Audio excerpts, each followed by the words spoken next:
Welcome to Subject to Change with Bryan Alexander, Futurist. So Bryan, welcome. Thank you so much. Thank you. We tend to just kind of dive right in. I know you because of the 2041 project as a futurist. Yes. That's your title? Yes. Can you explain what that is? Sure. A futurist is somebody who helps everybody else think more creatively, strategically, and imaginatively about the future. I love that. Because we just tend to, the expression is always take things as they come, but we have a stake in the game and we have agency to make decisions about how we're going to play that game. I like what she said. Use that instead. She's good like that. I'm endlessly entertained by Jody's thought processes and the words that she links together. It's from improv theater. That's what it is. Nice. You start talking and something actually comes together without you expecting it. Love it.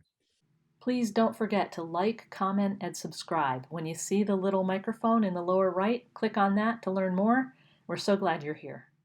So how does this get applied?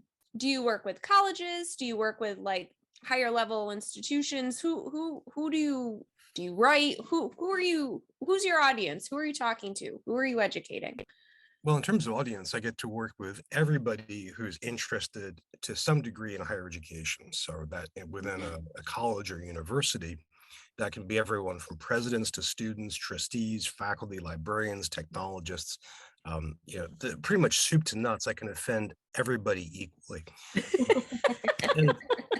And it's a wide range of institutional types. Within the U.S., I work with research universities, I work with community colleges, liberal arts colleges, state universities, military academies, religious schools.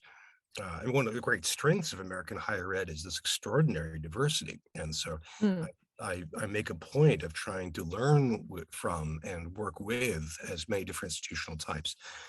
I also work globally. So I've worked in almost every continent. So universities in Europe and Asia and Africa and Australia, but also I work with people we might think of as academically adjacent. So nonprofits, governments, businesses that work with higher ed, such as foundations that give grants to higher ed or governments with interested in higher ed. And of course, businesses that work in higher ed, everything from technology companies to publishers. So I work with national governments, I work with companies, I work with nonprofits. We've got such a short view. In part, we're mammals, and mammals tend to, think with a pretty short horizon. We also, our economics now are extremely short term. We tend to think in quarters. So, the 3-month horizon is where we are. And then we also, the past few years, we've been so enormously stressed with things coming at us, notably the pandemic, economic chaos. This year, several different threats of war, so that not to mention political instability.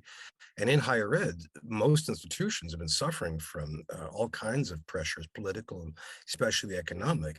And so that really tends to focus a person. If you're trying to think, how do I protect jobs, or how do I have enough students to make a class? That really focuses you in the short term. So, Bryan, what are your tactics in communicating?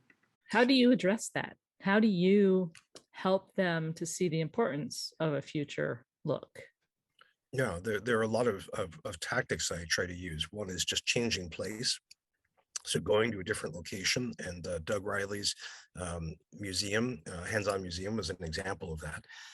Another is to simply encourage people to use their imaginations and think about futures that are different.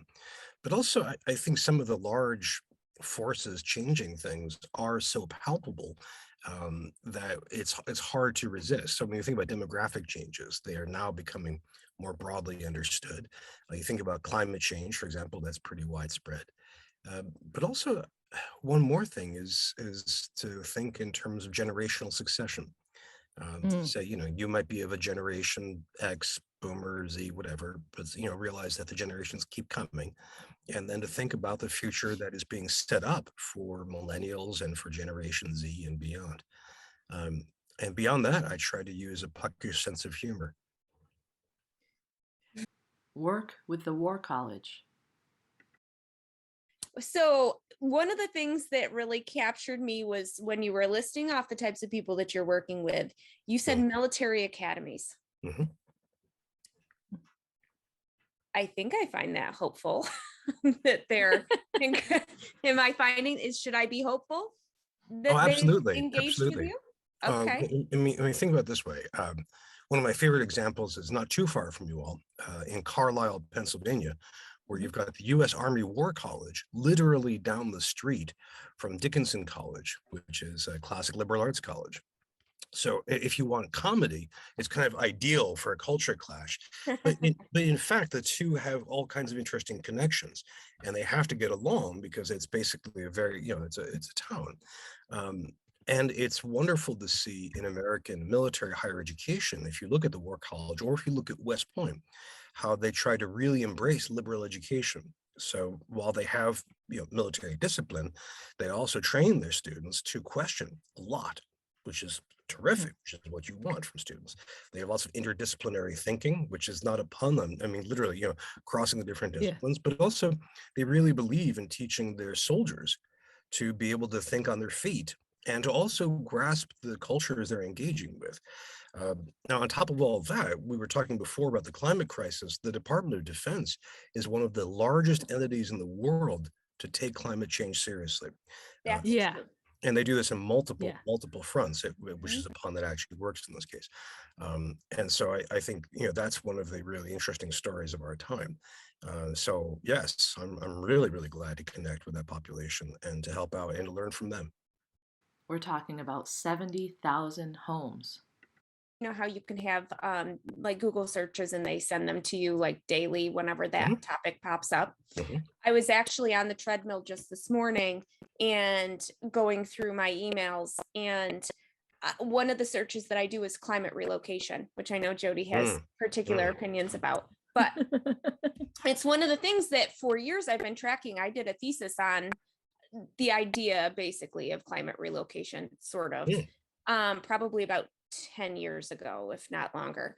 And I've been thinking like, oh, who else is thinking along these terms? And, once every week, maybe there will be a little ping.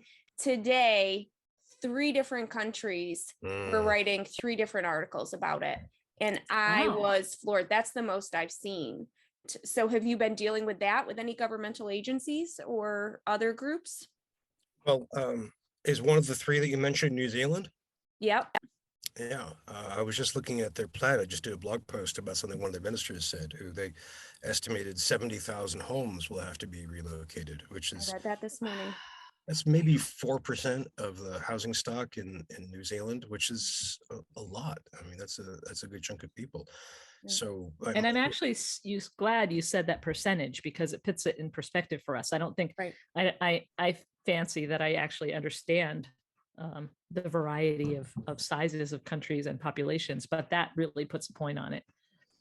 4%. Wow. And we have to have that kind of data. Yeah. And if you look at the U.S., you think something similar. You think, oh my gosh, we have such long coastlines, and there is a significant number of people who are exposed. But then you actually have to be like very, very close to the sea. You have to be like in Miami, for example, and in a state which is being very stupid about it, like Miami in Florida. Sorry,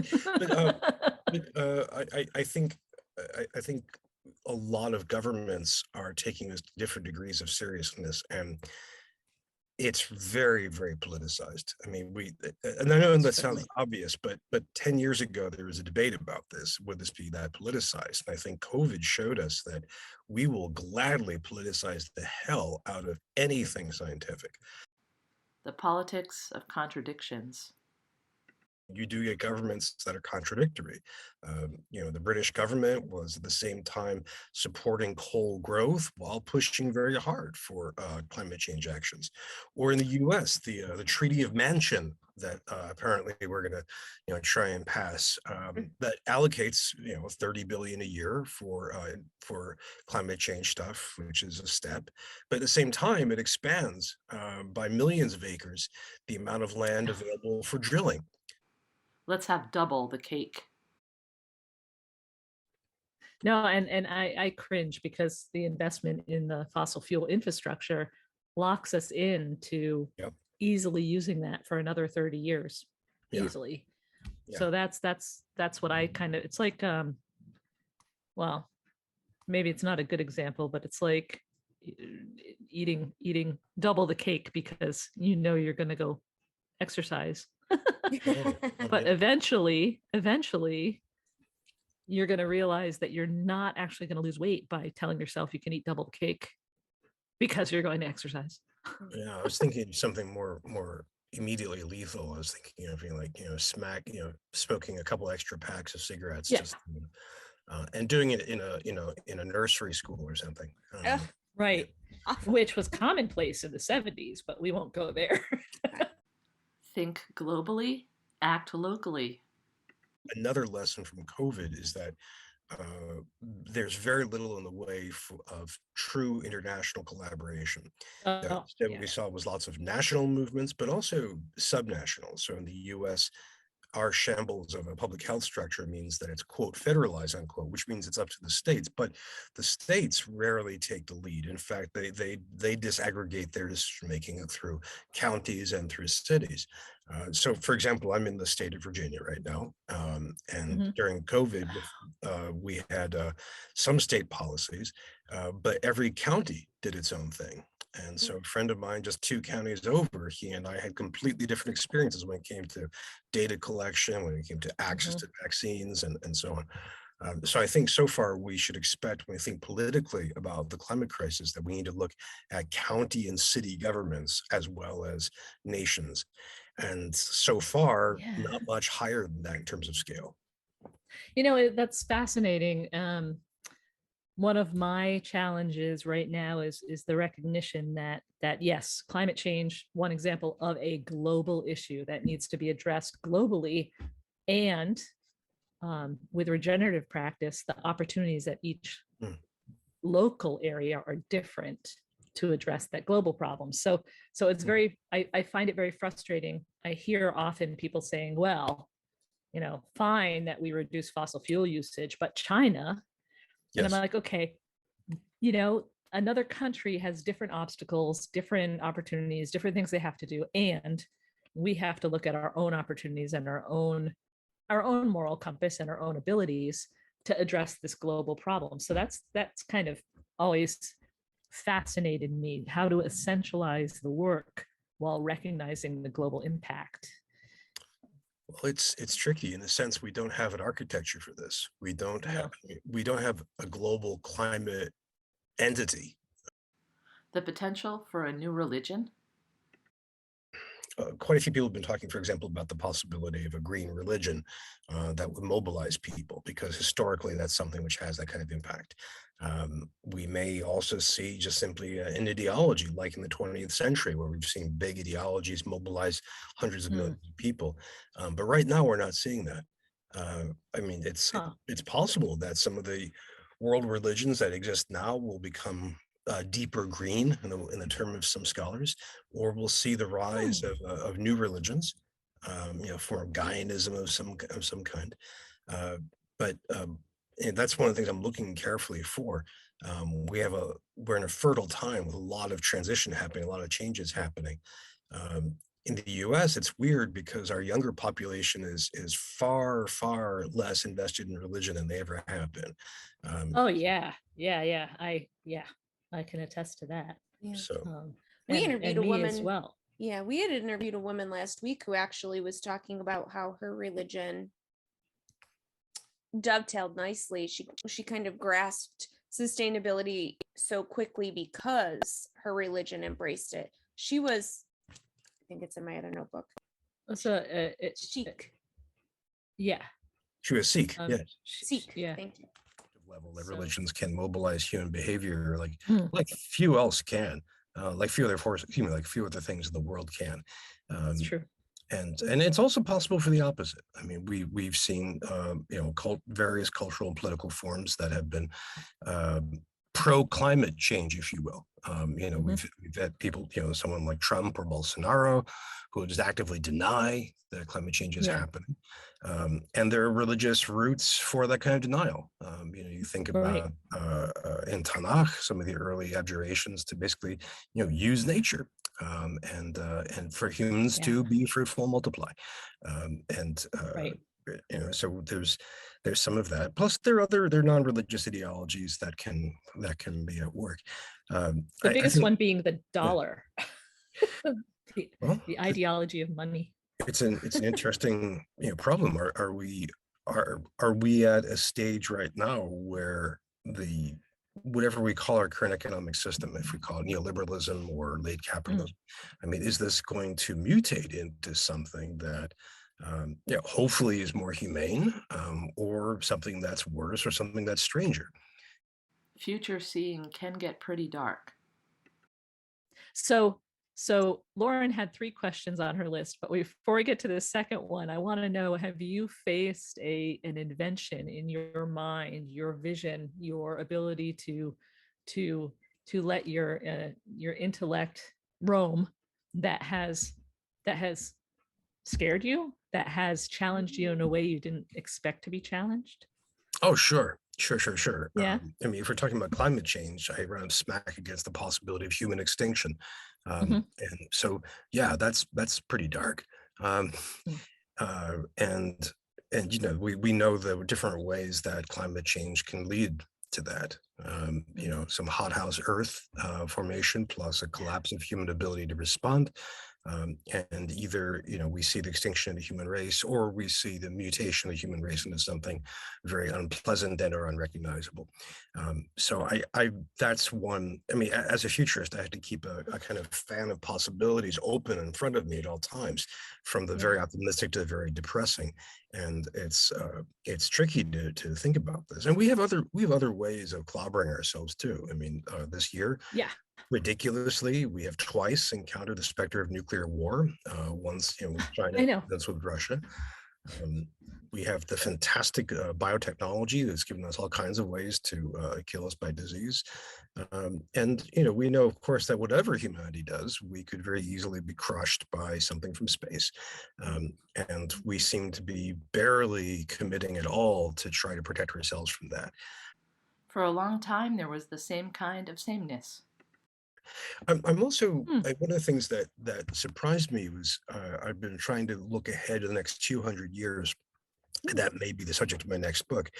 And the reason is, if you look all the way back to the beginning of history, up to about 1800, one of the interesting things is that the human predicament more or less stays the same. Human lifespan, caloric intake, even population is kind of uneven but wobbly, more or less in the same kind of sameness for quite some time. And then circa 1800, everything explodes and becomes unprecedented. Lifespan extends, caloric intake extends in terms of the number of people just balloons, the amount of energy that we can control takes off. It's really astonishing. So let's do some looking ahead.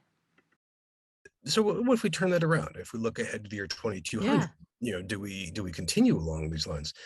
And there's a lot to think about here. So one side says, yes, we should keep doing that. And I used to think of that as the towards Star Trek idea, that we move from the Xerox copier to the 3D printer to the replicator, right? Where we settle in space, we have a post-scarcity economy. I mean, this is all great. But then I found there are people who think that's just the beginning. There's a whole school of thought called long-termism, which says that, well, down the road a ways, a few thousand, maybe a couple of tens of thousands of years from now, you should think about humanity spreading across the galaxy, redesigning the human frame into new and as yet unconceivable or inconceivable structures, ways that we can upload humanity into electronic formats, repurpose planets and then stars, and then design a civilization just extraordinary. And their argument is, if that is possible, if that has any likelihood to it at all, then, and it sounds marvelous, then we need to act now in 2022 in order to make the increased chances of that happening. So we have to do things like avoid being clobbered by an asteroid, stop having nuclear war happen. And so I think this is a bracing way of thinking about the future. Unfortunately, it seems like that a lot of the people who think this way tend to downplay some of our current predicaments. That's my issue with it. Yeah. Yeah. Well, and I would say you'd have to avoid being hit by an asteroid, regardless of whether you think the human race is going to be for 100 years or 10,000 years. True. I'm just thinking that maybe there's a little bit of an escapism in that long-term view. And also the question popped into my head, is it really a good thing that human beings spread all over the galaxy? And because that brings up a lot of science fiction that I've read and watched where human beings are actually the fleas on the ass of the dog. And we're not deserving of that. And the universe is maybe not better off for us. That is my opinion. That's the Now, opinion it's hard. I share. It's very hard for me to say that because I have a son who I think is amazing and he deserves a life and a future, and any progeny of his deserve a life and a future. That's what's grounding us to this reality is the fact that some of us have family and descendants. And now some looking back. So that brings me back to 2022 and looking ahead that 200 years. And I found the opposite point of view. And the opposite point of view said, we should look at the past 200 years and say, oh, yes, this was amazing, but also done at a terrible cost. Repeated genocides, trashing the environment, colonialism, and that what we need to do for the next 200 years is pause what we're doing now and help the Earth recover from the previous 200 years. So you get my friend Bill McKibben, who says we should pause right now. We've had a great run, but we should pause where we are because what's available to the advanced populations of the Earth is fine.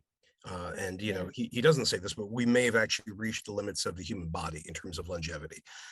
So, okay, we're there. All right, now let's repair all the damage to the biome, right? Let's bring back some species. Let's try to rewild more of the Earth, right? I mean, if you talk to Naomi Klein, she'll say that what we need to do is we need to restore the world. You look at try to take care of the disasters wrought by industrialism, or the science writer Donna Haraway, who will say that when you do is massively shrink the human footprint down below 1 billion. And instead of reproducing, we should just try and make more friends, especially among the animal kingdom. Faced with overlapping pandemics. My feeling is like, oh my gosh, it's been 2 years of a pandemic and here we are, we're watching another one start to spiral up. So this to me is a sign that this is obviously the next new normal. And, here we are again as a world collective, not really working together to do much about it when it's still containable. Yeah. And I find that frustrating. I agree. Higher education has in many ways given up, but and I can talk about that if you want, but I think as a whole, we've made a decision to accept some certain amount of horror and to turn away from the other part. I often think about stuff like the amount of people that we kill on our roads every year, and how we are totally accepting of that. We do nothing to stop it anymore, right? Or we don't. The major causes of death in the United States, congestive heart failure, for example, get no media buzz at any time. So I think if we lose, 200,000. Sorry, go ahead. No, you please go ahead. No, I was just thinking of when I think it was Bloomberg who tried to put a restriction on the size of sodas in New York City. It was like somebody was taking away our, let's have an example, taking away the right to body autonomy. Yeah. It was just horrible how people reacted to that, as if they couldn't then order 6 drinks if they wanted to get that same amount of sugar. Go for it. Right. It was a stupid story from start to finish. Anyway. But we accept a certain amount of COVID death now. We cracked 1 million, and every historical pandemic that I've read about, every single one goes through the same arc. The first few weeks, people freak out over individual deaths, and after a while, people become hardened. Yep. Daniel Defoe has an amazing book, A Journal of the Plague Year, which goes through this. It's a chilling book. You can look at stories of the Black Death, I mean, and the Antonine Plague, but we went through that, and now we accept it, and we've kind of made the peace that in order to be able to get our hair cut, although clearly I haven't done that ever, but or to go to our favorite bar, or to see our family over Thanksgiving, we're willing to sacrifice a lot of people. So no more of the terrible onerous burden of wearing a mask. No more of the terrible onerous burden of getting a free vaccine. And we move on, and we accepted that.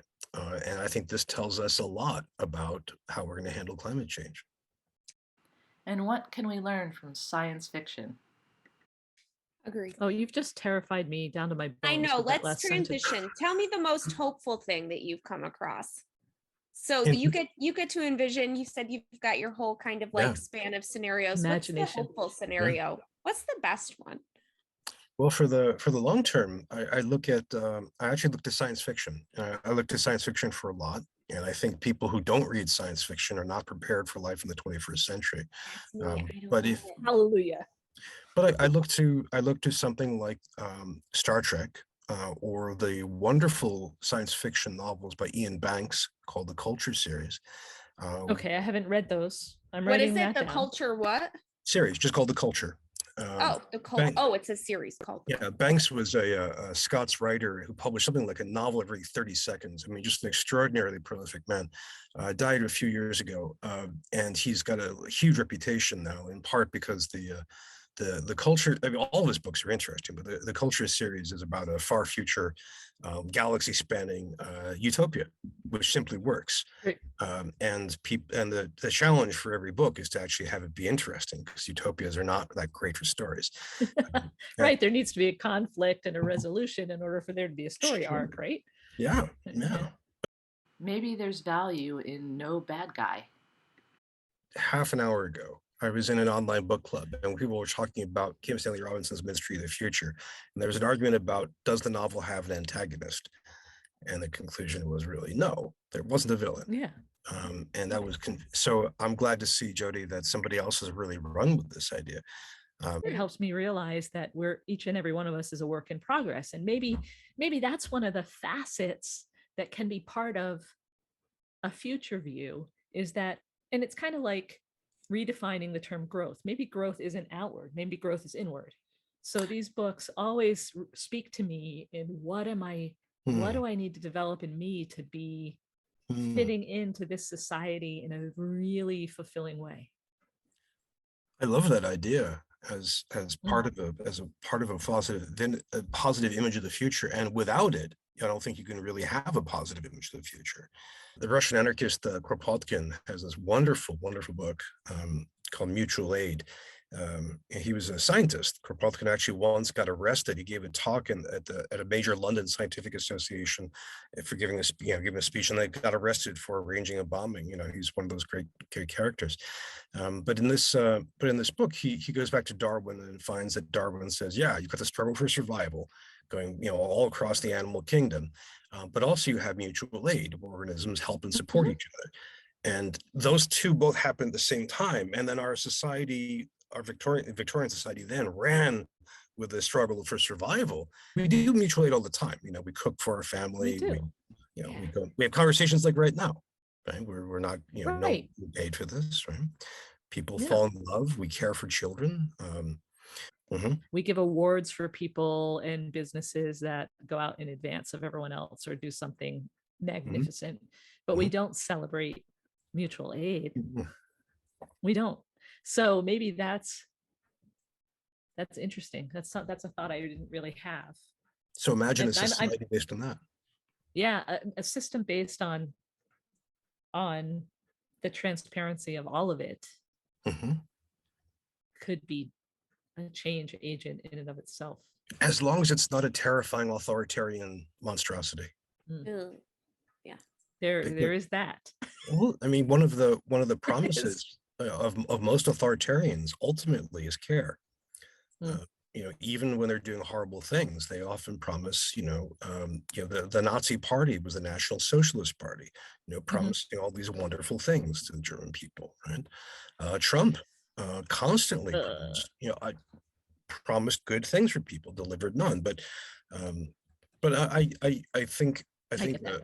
a kind of renaissance of care, and a social embrace of loving kindness to each other, I think would have to go for it. And it may be that the earth teaches us to do this the hard way. It's about kindness. So it's funny because as you're talking about this, I'm thinking about like, okay, for me, myself, and developments that are happening there. And then even I'm going to say the son of a person I know is working currently as a manager for a franchise, and is leaving that franchise because he was basically encouraged to treat other coworkers as commodities.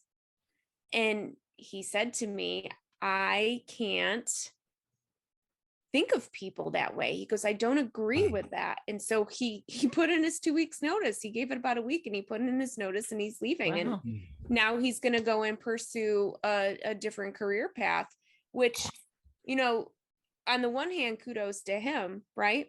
And then as I think about, emotional intelligence, I'm looking at bringing somebody on, and it's in part because I actually miss the part of it is that I miss the human connection of actually working with people. I have my clients, I adore them. It's always a good experience, but having that day-to-day camaraderie, like what an insane reason to expand a business. I miss the day-to-day camaraderie of another human being working with me. It's as good as any other reason. I guess Seriously. in the early days of the pandemic, ultimately people were being faced with life and death decisions.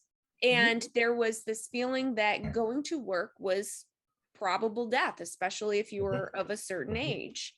And 10% of baby boomers that were at or around retirement age that had the funding decided to step down. And I don't know if our previous guest, Bob, would agree, but it's really more of a great reshuffle, because what it did was all of these upper management positions allowed for the filtration of people up, but also to start going towards organizations and companies that they felt more personally aligned with, where they thought that they were going to feel valued. So yeah, I think from an emotional intelligence standpoint, I think people finally realized that they had the opportunity to stick up for themselves and have love for themselves and respect for themselves and go and demand it elsewhere. Value of people's lives, having been able to work anywhere for the last 2 years, to maybe go back to families or to a place that was more affordable for them, having the ability to feel security in a way that maybe they hadn't felt is really how do you put that back? How do you shove that back into a bottle? It's really opaque. Whatever happened to that whole everyone's supposed to have access to healthcare?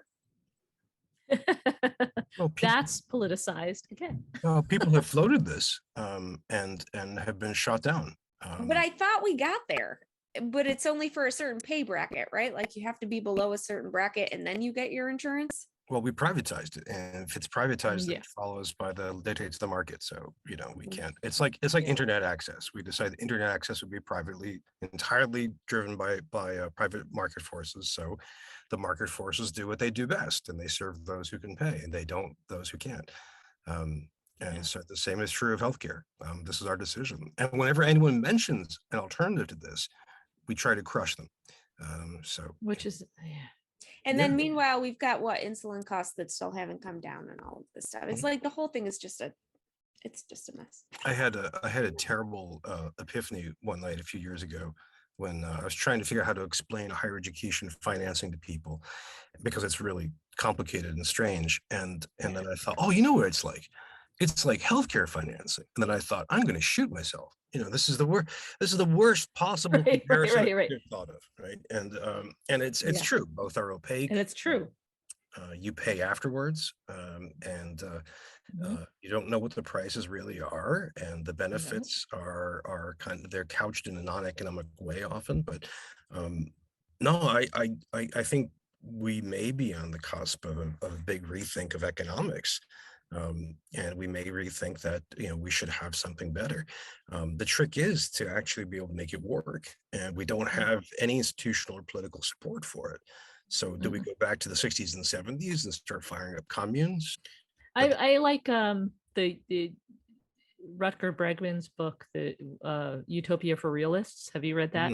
A bit ago. Let me bring that up. That's that. I find that, inspiring, but also depressing, because it's one of those ideas that all the data says it makes sense. All of the examples that are brought up make absolute sense, and it is counter to everything we've created structurally in the United States over the last 200 plus years. And it's debilitating, because how do you get that traction? How do you have those conversations? We have to show the seeds, because everyone's response, and you must face this as a futurist as well, everyone's response is, well, we can't do that because of this. We can't do that because of this. How do you? Yes, it's you have to look beyond. Well, one is to show the seeds of change happening now, but in the present that people don't often glimpse. I saw one presenter said, if you looked at the United States in the late 1970s, you would have seen decline, you would have seen chaos, you would have seen kind of political depression, and you would not necessarily have seen, for example, the huge rebirth of popular Hollywood with Star Wars. You would not have seen, true, for example, the growth of California wines, which used to be a joke before that. You have to look for these little seeds. Yeah. But the other thing is, we're in this interesting stage right now where the present order looks very, very shaky, and one response to that is to cling to the past. And you see that, it's obvious to see it on the right wing, when Trump says, "Make America Great Again." Right? He's trying to deliberately recapture the past. This is why they're called reactionaries, right? But you also see this on the left, which is all about defense. We're going to defend people that we think are under attack.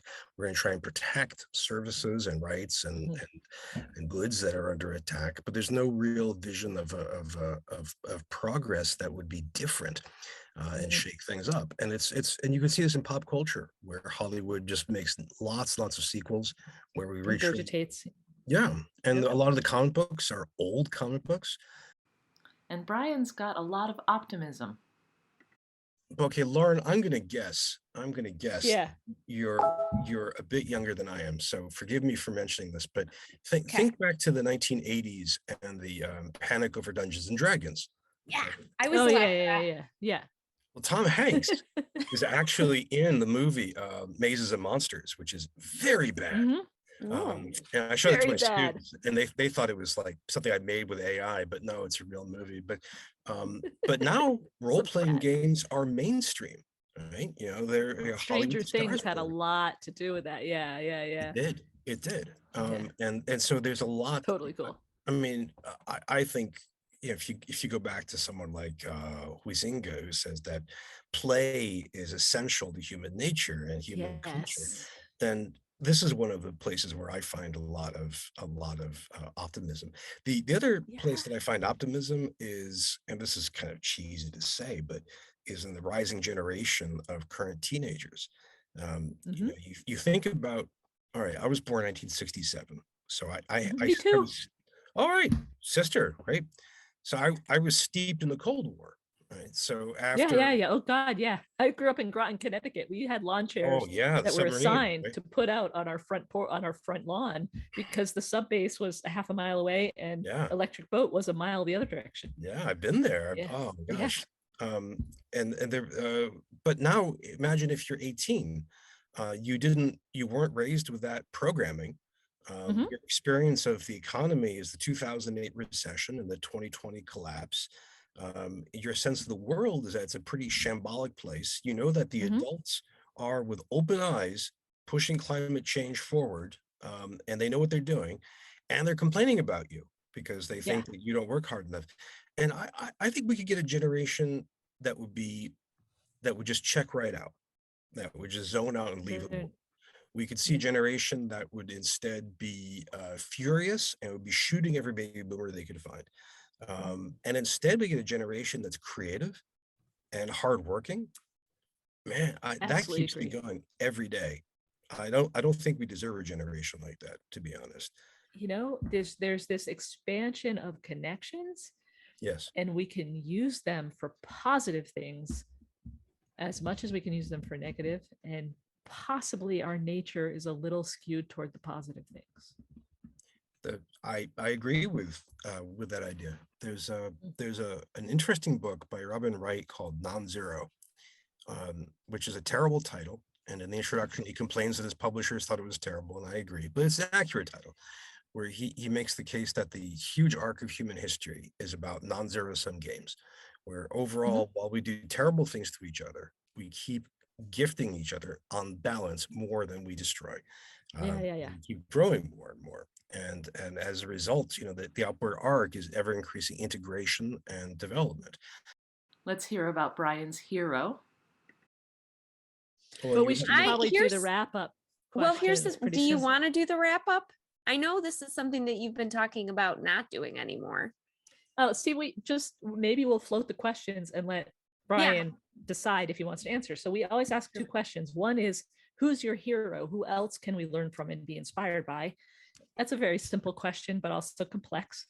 And then the second is if everyone in the world could focus on one thing to move a needle, what would that one thing be? So totally up to you if you think either of those questions is worth a few minutes of reflection. And we dump it on our guest. That's how you do that. Well, right now I'll return to someone I mentioned before. One of my heroes is Bill McKibben. He's a terrific writer, and he organized 350.org, which is a huge movement. And he's been thinking really hard about how to advance society. And he's been going all over the world trying to help us do things about climate change. Once he and I we were sitting in a river in Vermont and talking about this. He said, "I'm going to have to get arrested or to do, you know, classic civil disobedience things like that." And he went off, and it was actually hard to get arrested because it was the first time anyone gotten arrested for climate change. So he went off and did it. And he has no ego. I mean, I've seen him in meetings of all kinds, and he's just one guy. And he has, and yet he has an unbelievable memory. He can speak off the cuff like nobody's business. And now he launched this whole other thing aimed at people in his age cohort, for boomers who are seniors who are retired or thinking about retirement or retirement age, to reboot their life to try to grapple with climate change. It's great. That's tremendous. I didn't know about that. That's cool. And he's also very funny. So that would be my hero to mention. And it's about focusing on our future. For the whole world to think about, I think that's kind of easy. It would hope for everyone to think about what a better future for humanity would be like. And we've already talked about how that's not a trivial thing to do. And I would love to see what people really, really produced. And that's a wrap. Those are excellent. Thank you so much for indulging us in those questions. So this has been amazing. Oh my gosh. And I will definitely it went too fast and I want you to come back. Would you come back? I would love to come back. Perfect. Yeah. And I want to share some game things with you. Oh yeah, I think that would be really cool. I feel like you guys should do like a whole little side thing just on games. I'm happy to do that. I'm happy to do that. Thank you both. You are both brilliant and incredibly sweet. And this has been an absolute pleasure. Thank you so much. Glad. Thanks again for joining us at Subject to Change and learning from Bryan Alexander, Futurist. Be well. Thank you. I'd like to come back, say this winter or next year. Yeah, I'll get it on the books. I'll email you next week. Please do. Please do. In the meantime, I hope your ride comes, Lauren. And yes, she'll be here. And Jody, I hope you get to play a good game